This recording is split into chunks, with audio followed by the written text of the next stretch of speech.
Welcome to Sci-Fi Traveler Friends. I'm back with another fantastic science fiction story. In this episode, I'll tell you the story of Owen and the alien Princess Hailey. I hope you'll love it. If you're ready, Sci-Fi Traveler is about to begin. Enjoy the show. My daughter married a human man, and their children are half-breeds? The alien queen was furious. The pump was making a sound Owen could only describe as a walrus with indigestion, which was concerning, because Verdant Reach had neither walruses nor, as far as anyone had confirmed, indigestion. He lay on his back in the mud beneath the irrigation manifold, a wrench between his teeth, one boot propped against a support strut, and listened to the machine complain about its life the way machines and men of a certain age tend to. "I hear you, buddy," he muttered around the wrench. "Believe me, I hear you." The colony had sold him this pump 9 years ago as self-maintaining, a phrase Owen had since learned meant, "It will maintain the constant need for you to fix it." He gave the pressure valve a quarter turn. The walrus swallowed its indigestion and settled into a wet, contented hum, and Owen allowed himself the small, complete satisfaction of a man who had defeated an inanimate object before lunch. That was the thing about Verdant Reach nobody put in the recruitment brochures. The recruitment brochures showed sunsets, and to be fair, the sunsets were genuinely spectacular. 2 suns setting one after the other like a headliner and an opening act who couldn't agree who was who. What the brochures left out was the mud. And the toast. Owen had, over 9 years, burned toast in this house with a consistency that suggested a kind of dark talent, a gift, the sort of thing that in another man might have been channeled into art. Hailey had stopped commenting on it around year 3. Now she simply set the fire suppressor on the counter each morning like a place setting, a small domestic ritual of love and low expectations. He came in from the field smelling of algae oil and honest labor to find that ritual observed. The suppressor sat by the toaster. His wife stood at the window with her back to him, and something in the line of her shoulders made the joke he'd been assembling die quietly on his tongue. Hailey did not stand like that. Hailey stood like a woman who had never once in her life doubted she had a right to the ground under her feet. It was one of the first things he'd loved about her. Back when he was a shy colony mechanic and she was the impossibly self-possessed newcomer with yellow skin and long, elegant ears who'd wandered into the equipment depot asking about grow lamps and left with, apparently, him. Now those shoulders were tight.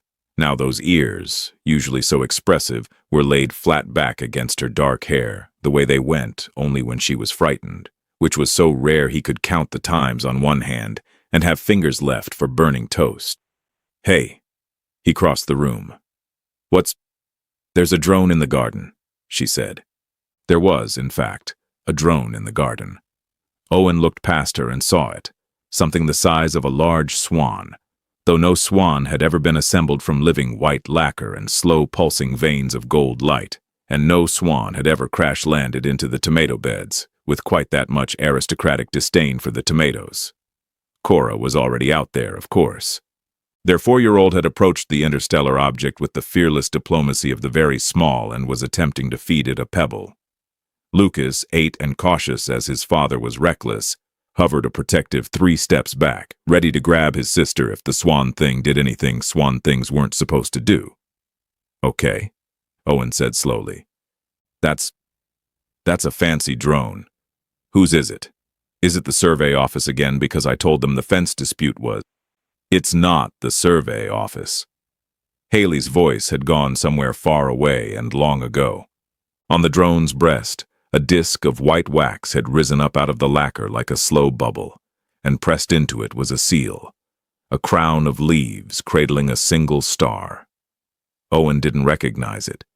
He watched his wife recognize it, watched 7 years drain out of her face in the space of one breath, watched her become, for just a moment, someone he had never met, someone younger and colder, and running very hard from something with a crown of leaves and a star. "Hailey." He put a hand on her arm, gently, the way you'd approach a spooked animal or a live wire. "Sweetheart, what is that?" She was quiet for a long moment. Outside, Cora shrieked with delight as the drone unfolded a filament of gold light and, with what could only be described as extreme reluctance, booped her on the nose. Even terrified, some corner of Hailey's mouth wanted to smile at that, and Owen filed it away as evidence that whatever was happening, they'd survive it, because a woman who could half smile at a moment like this could survive anything. "It's my mother," Hailey said. "That's my mother's seal." She turned to face him, and her golden eyes, the same gold as the light in the drone's veins, he realized with a lurch, the exact same gold, were bright and wet and steady. "There's something I should have told you. About 9 years ago, before the toast." Owen looked at the seal. He looked at his children playing with an imperial courier in the tomatoes. He looked at his wife, who had apparently been keeping a mother the size of a crown and star somewhere in her past. And he did the only sensible thing a man in his position could do. "Is this the kind of conversation," he asked, "where I should put the toast down?" "Yes," Hailey said. "Put the toast down, Owen." He put the toast down. The ship that came for them 3 days later did not so much land as arrive, in the way that weather arrives, or bad news.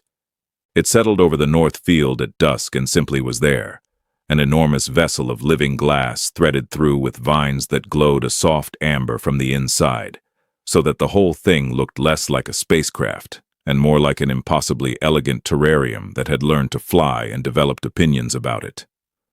Owen stood in the doorway with a duffel bag over each shoulder and watched a ramp unfurl itself, grow itself, really, extending in slow organic pulses toward the mud of his front yard.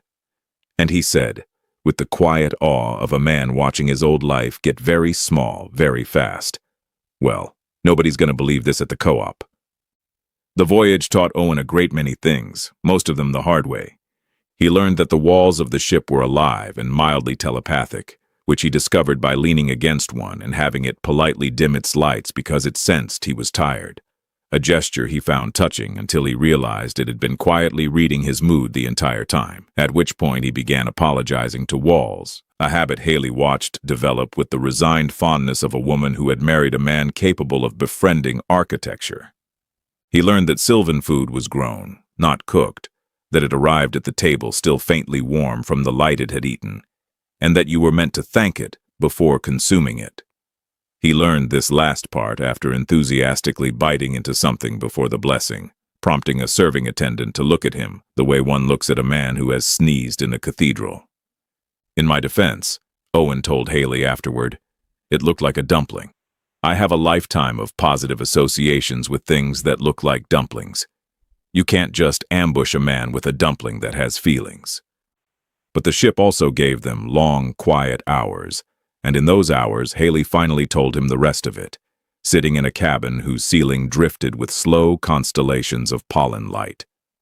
She told him she was not merely from the Sylvan Empire, but of it, that her mother was Vivian, Empress of the Sylvan Throne, and that the word Empress in this case did not mean a figurehead in nice robes, but an actual monarch of an actual empire spanning more worlds than Verdant Reach had chickens. She told him about the bloodline, the Sylvan obsession, 7,000 years deep, with purity of descent, how every Sylvan noble could recite their ancestry back to the first seedling mothers, how a marriage was less a joining of two people than a calculated splicing of two lineages, and how her own birth had been, in the most literal sense, arranged, engineered, curated, optimized. "I wasn't born," she said softly. "I was designed. My mother chose my traits the way you'd choose parts for one of your pumps. And then she chose the pump I was supposed to marry." Owen, who had been absorbing all of this with admirable calm for a man learning his wife was galactic royalty, sat up a little at that. "The pump you were supposed to hang on. There was a guy. There had been a guy. His name was Leonardo, lord of a bloodline nearly as ancient as her own, a match her mother had spent the better part of 2 decades assembling with the care of a jeweler setting a stone. And on the night before the wedding of the season, the wedding of the century, half the empire invited, Hailey had walked out of the white marble court, boarded a colony transport under a false name, and disappeared into the vast unglamorous sprawl of the outer worlds where nobody knew the crown of leaves and nobody cared, and where, 2 years later, A shy mechanic had helped her carry a grow lamp across a muddy depot and never once asked her to be anything other than what she was. "So let me make sure I've got this," Owen said, rubbing his face. "I didn't just marry a princess. I married a princess who was pre-owned. I stole a bride from an empire. I'm the guy in the story who steals the bride from the empire, and I did it accidentally over grow lamps while burning toast." He was quiet a moment. "Hailey, sweetheart, I want you to understand that in every version of this I've imagined, and I've had 3 days, I come off worse than this. There is genuinely no way to spin 'I took the Empress's daughter to a mud farm' that makes me sound good." "You don't have to sound good," Hailey said, and for the first time since the drone, she almost smiled. "You just have to survive her." That was when Cora, who had been supposed to be asleep, patted in on small bare feet, clutching something in one fist. She had found a garden aboard the ship, an entire humid greenhouse deck where sylvan flowers bloomed in colors that didn't quite have names, and she had, in defiance of every rule about the ship's living collections, picked one, a small 5-petaled thing, already wilting a little from the warmth of her hand. "For Grandma," she announced with the total confidence of a person who had never once in 4 years of life encountered a problem a flower couldn't solve. Lucas appeared behind her, anxious. "She's not supposed to have that. I told her. Are we in trouble?" And Hailey looked at the little wilting flower in her daughter's fist. This offering meant for a woman who could unmake all of them with a sentence, and something in her chest went tight and strange. She didn't tell Cora to put it back. She couldn't have said why. "No," she said quietly. "Keep it.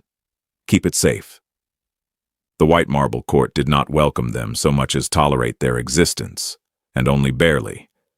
It rose out of the Sylvan homeworld like a thing that had been grown rather than built, which, Owen was learning, was how the Sylvans did most things.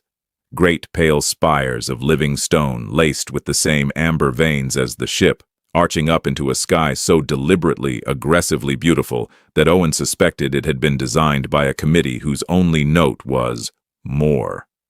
They were led through halls where the ceilings vanished into light, past courtiers who turned to watch them pass with expressions ranging from cold curiosity to open disgust, and Owen, holding Lucas's hand on one side and feeling Cora's small fist knotted into his trouser leg on the other, understood for the first time the full scale of what his wife had walked away from. It was one thing to hear the word empire. It was another to walk through its front hall and feel every stone of it looking down at your muddy boots. "They're staring at us," Lucas whispered. "They're staring at me," Owen whispered back. "You're all very handsome. I'm the one who looks like he wandered in to fix the plumbing." He squeezed the boy's hand. "It's fine. Staring's free. Let 'em stare." Then the doors to the great hall opened, and nobody felt much like joking anymore.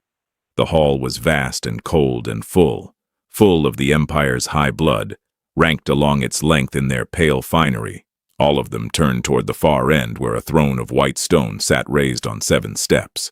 And on that throne sat a woman Owen would have known anywhere, because she had his wife's face carved 30 years colder. Empress Vivian did not rise. She did not need to. She sat with her spine straight as a blade, and her golden eyes fixed on the small huddle of travelers being walked the length of her hall, and the fury in those eyes was not hot. That was the terrible thing. Owen had braced himself for heat, for shouting, for a mother's rage. This was something worse. A cold, still, absolute anger. The anger of a woman looking at a wound 7 years old that had just walked into her house wearing muddy boots and holding 2 half-blood children by the hand. "Hailey," the Empress said. Just the name. It landed in the silent hall like a stone dropped down a well. "Mother." Hailey did not bow. Owen felt the whole court inhale at that, the way a crowd inhales when someone leans too far over a railing. Every other soul in that room stood bent at some careful angle of deference, and his wife stood straight as her mother, chin level, and Owen loved her so fiercely in that moment that he forgot, briefly, to be terrified. 7 years. Vivian's voice was very quiet, which somehow made it carry further. 7 years of silence. I had begun to let myself believe you were dead. Do you understand that I preferred that thought? That I would rather have mourned a daughter than learned she was alive and had done. Her gaze moved, slow and deliberate, from Hailey to Owen, and down to the children, and it was like watching frost travel across glass. This. His name is Owen, Hailey said. These are your grandchildren, Lucas and Cora. They are nothing of mine. The words cracked out sharp enough that Cora flinched into Owen's leg. You have taken 7,000 years of unbroken descent, and you have diluted it, muddied it, with a human. She said the word the way one might say a stain. Do you know what you've made? Half things, neither one nor the other. Creatures with no place in any lineage that has ever been kept. And that was the moment a voice slid out of the ranked nobles, smooth as oil on water. The Empress is gracious even to name the problem so gently. A man stepped forward.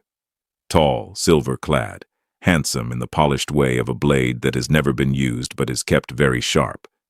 And Owen didn't need the introduction to know exactly who this was. He had the look of a man nursing a very old, very well-fed grudge. Perhaps I may be of service, Majesty.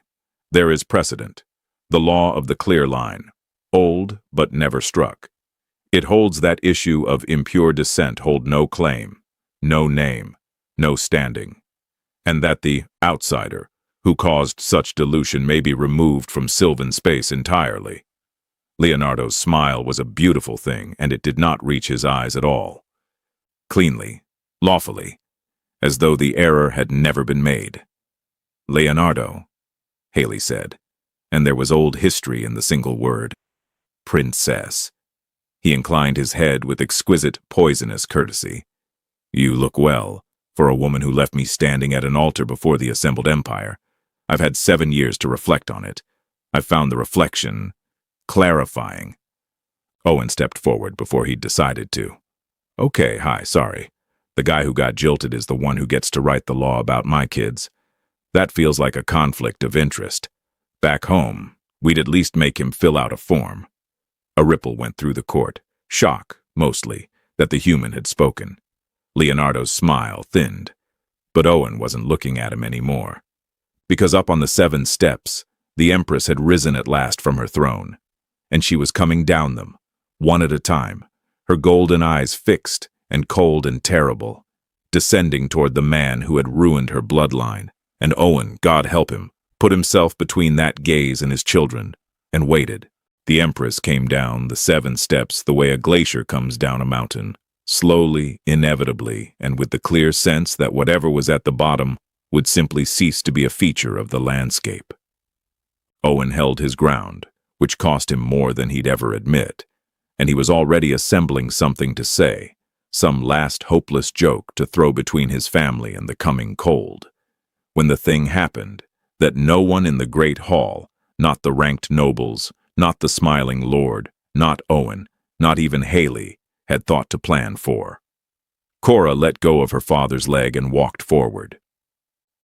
She was 4 years old, and she came up roughly to the height of the Empress's knee, and she crossed the terrible open space of that cold marble floor on her small bare feet, with the total, oblivious confidence of a person who has not yet been informed that the world contains anything to be afraid of. In her fist she held the flower. It had traveled a very long way, light years, 3 days of a starship, a night crushed under a sleeping child's cheek. And it was a wilted, bruised, sorry little thing now, 5 petals gone soft and brown at the edges, and Cora held it up over her head toward the towering woman in white with the expression of someone offering the single finest gift in all the settled worlds. "Hi," said Cora. "Your grandma. I brought you a flower." The hall went so silent Owen could hear the amber light humming in the walls. The Empress stopped. She looked down. And Owen watched it happen, watched the great cold engine of her fury run headlong into a thing it had no gear for. Because the child gazing up at her was not a stain, not a half-thing, not a dilution of 7,000 years. The child gazing up at her had Hailey's eyes, the exact gold. The same tilt at the corners that Vivian saw every morning in her own mirror and had seen once in a smaller face that used to hold up flowers just like this one, in a garden, a very long time ago, before Vivian had learned that a queen could not afford to keep soft things. Nobody in that hall knew what Vivian saw in that moment, because it happened entirely behind her golden eyes. But Owen would learn the shape of it later, in pieces, and it was this. She saw herself at 7, holding a flower up to her mother, the old Empress, and being told with gentle finality that flowers were for gardeners and princesses were for the throne, and to put such things down. She saw her own wedding, arranged, exquisite, loveless, to a consort she had met 4 times before the ceremony and never once chosen. She saw the long, cold decades of doing her duty, of splicing lineages and keeping the line clear, and the single act of that entire life that she had been proudest of, and most ashamed of, in the same breath. Engineering her daughter with such precision, choosing Leonardo with such care, building for Hailey the perfect cage, because a cage was the only kind of love Vivian had ever been given, and she had not known there was another kind to hand down. And she saw, in the wilted flower held up in a small fist, the daughter she had lost, offering it back. Majesty. Leonardo's voice, soft and urgent, slid into the silence.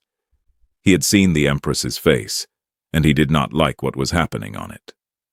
The child is a distraction. The law is clear. If you would only be silent. Vivian did not look at him. She had crouched.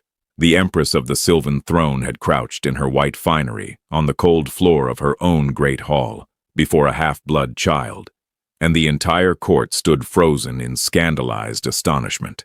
She reached out one long, pale hand, and it was not entirely steady, and she took the ruined flower from Cora's fist as though it were made of spun glass. "What?" she said, and her voice had gone strange and rough. "Is your name?"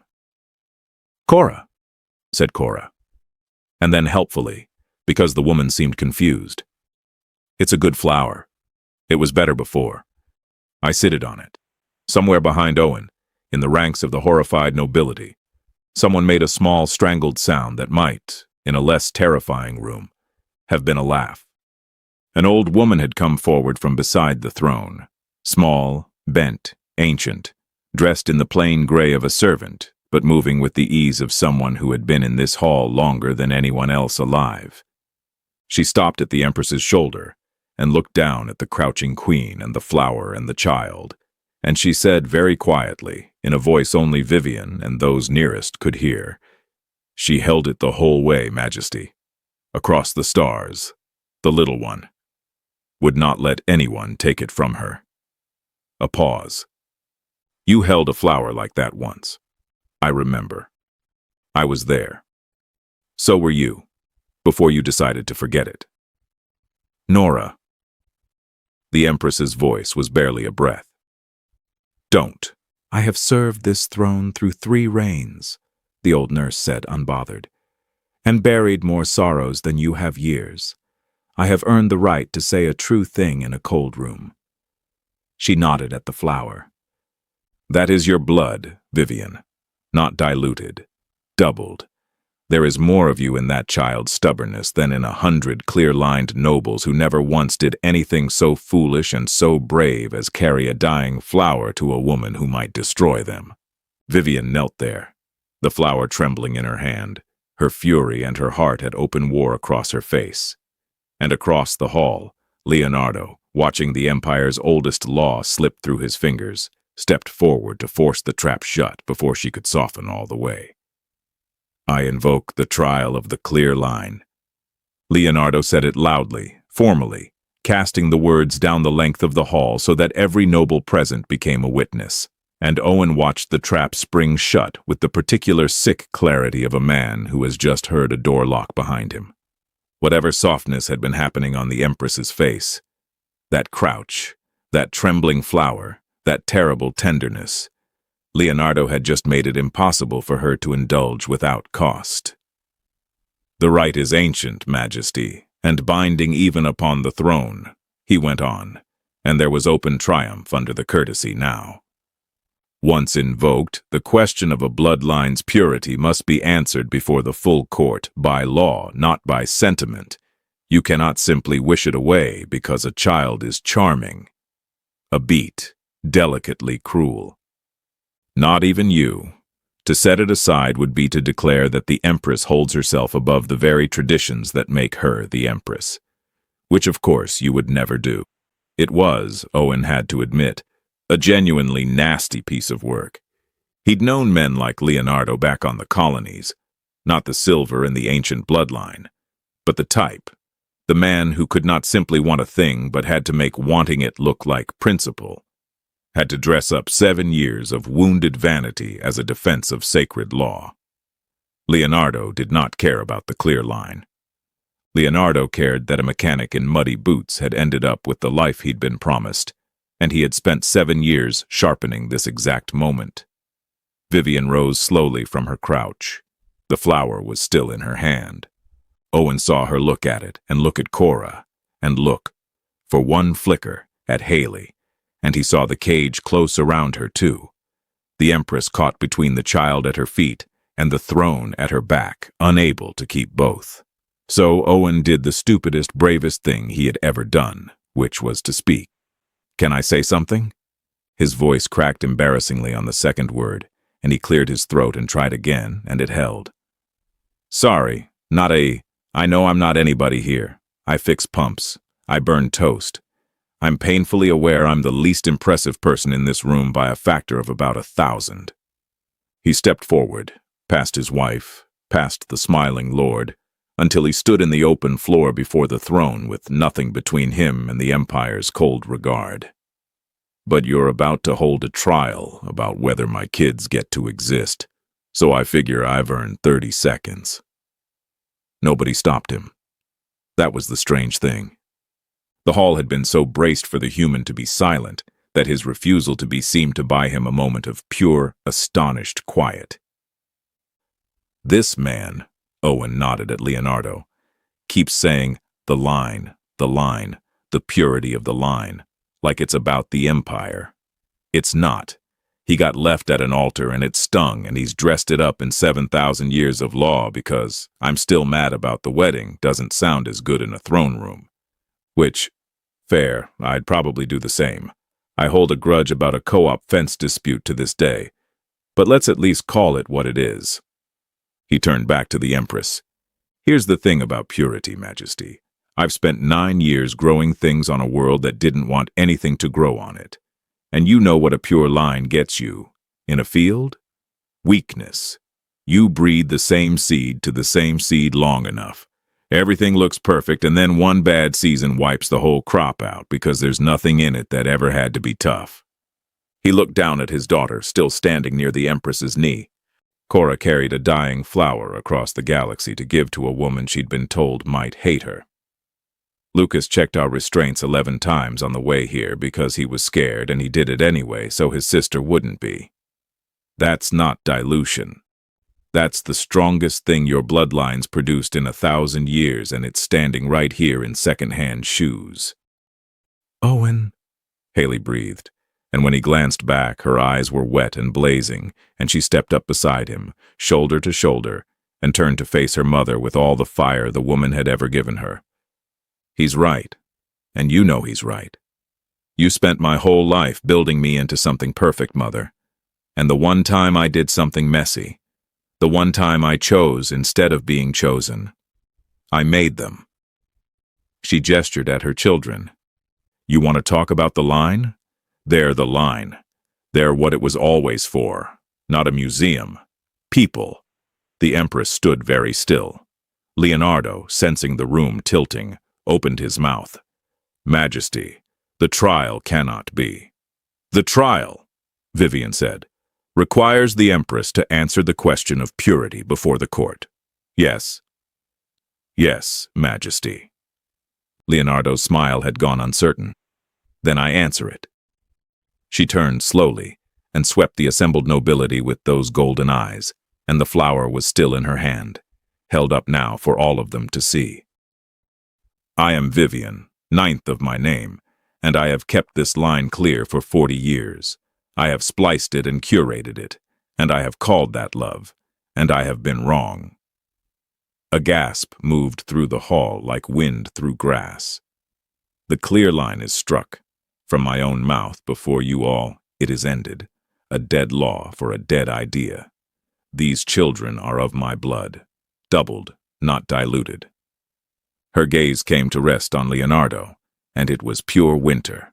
"And you, my lord, have mistaken your wounded pride for my empire's tradition for the last time. Your faction is finished. You may keep your grudge. You will not keep my hall." She looked down at Cora, and, impossibly, wonderfully, something almost like a smile touched the cold mouth. "Is there anyone here?" the Empress of the Sylvan Throne asked softly, "who wishes to object to my granddaughter?" There was not.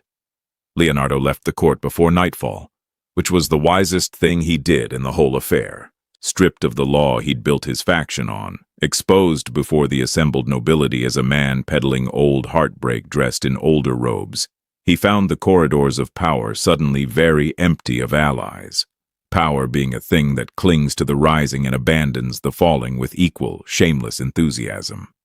He was given a quiet posting on a distant agricultural moon, a placement Owen found so perfectly ironic he had to leave the room to compose himself. "The bride thief sends the jilted lord to go farm," he wheezed to Hailey later. "Nobody planned that. That's just the universe having a sense of humor. I feel seen." Leonardo, for what it was worth, did eventually stop being angry, somewhere around his fourth harvest, when he discovered that soil did not care about your lineage, and found the not caring, at long last, a relief. But that is his story, and a smaller one, and it happened far away. The larger story stayed in the white marble court, where a mother and a daughter finally sat down in a room without a throne in it, and said the 7 years' worth of things they had never said. It did not happen all at once. Vivian was a woman who had built her whole self out of never being soft, and you cannot dismantle 40 years of that in an afternoon, no matter how charming your granddaughter is. There were hard conversations. There were silences that lasted days. Hailey said, "You designed me like a machine," and Vivian, to her enormous credit, did not defend it. She said I was given a cage, and I thought a beautiful cage was the kindest thing I had to give. And then, in a voice Hailey had never once heard from her mother, "I am sorry. I did not know there was another way. I know it now."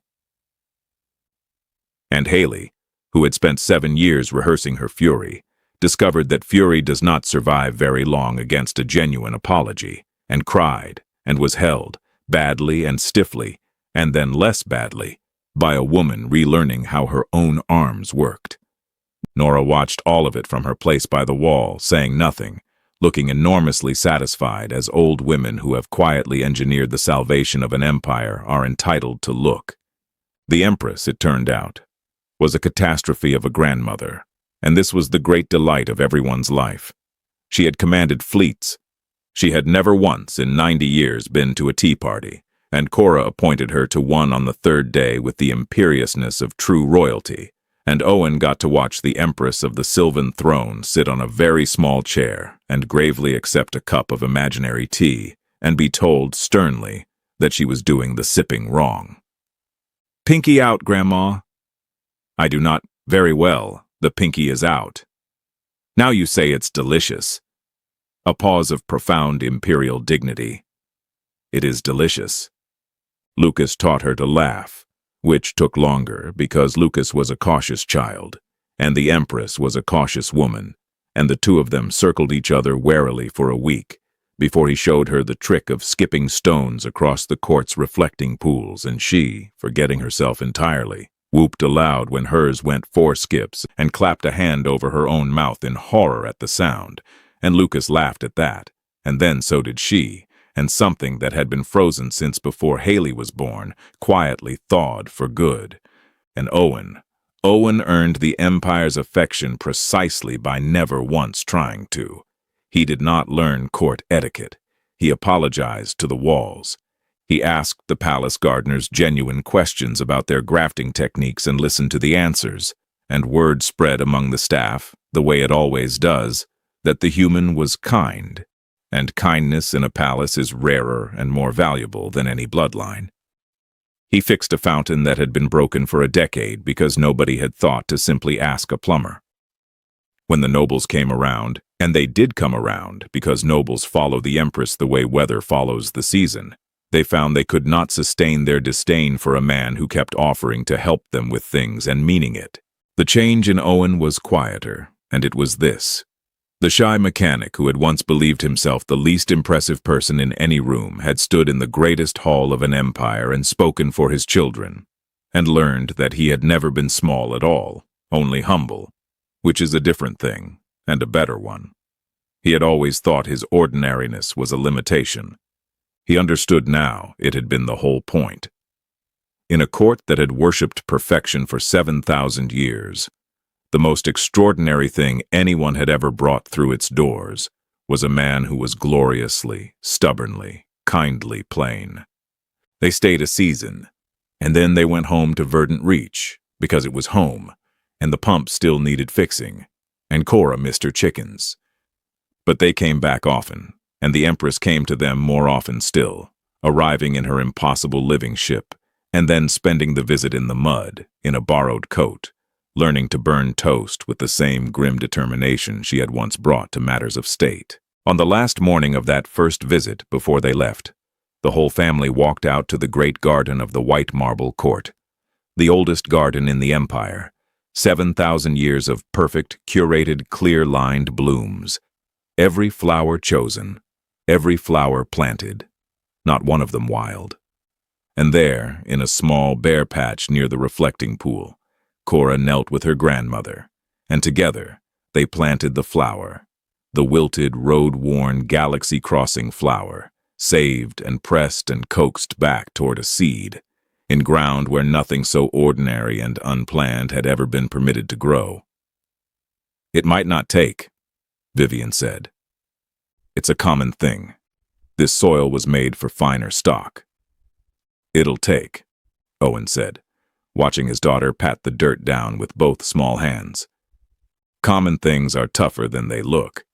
That's sort of the whole trick of them. And it did take. It grew wild and crooked and entirely imperfect, and it seeded, and its children scattered on the wind across a garden that had been closed to chance for 7,000 years. And the Empress of the Sylvan Throne, who had once been told that flowers were for gardeners and princesses for the throne, let every single one of them grow. For 7,000 years, the Sylvan Empire believed that love was something you engineered, that if you chose carefully enough, controlled tightly enough, kept the line clear enough, you could build a perfect life the way you'd build a perfect machine. And a mother who had never been given anything softer than a beautiful cage tried to hand that same cage to her daughter and called it devotion, because it was the only word for love she had ever been taught. It took a wilted flower in a 4-year-old's fist to undo all of it. Not an army, not a law. A child too young to know she was supposed to be afraid, offering the one thing no empire had ever thought to value, something small and common and freely given. So maybe the question the story leaves us with is this: how much of what we call love is really just control wearing love's face, the future we've mapped out for our children, the people we've quietly decided they should become, the messy choices we forgive in ourselves but not in them? And who in your life is standing in front of you right now, holding up something imperfect, waiting to see whether you'll receive it or correct it? The Empress almost missed her whole family because they didn't arrive the way she'd planned. She was one crushed flower away from destroying the best thing her bloodline ever made. We all carry a line we're afraid to see diluted, a picture of how things are supposed to go. But the strongest things that ever grow in us are almost never the ones we planned. They're the ones that took root where we least expected, crooked, common, and stubbornly, beautifully alive. The question is whether we'll have the courage to let them grow. The end. We've reached the end of another science fiction story, friends. In return for our efforts, please don't forget to like the story and leave your thoughts in the comments below. Subscribe to Sci-Fi Traveler so you don't miss the next story. A brand new science fiction story will be released very soon. Until then, take care, friends.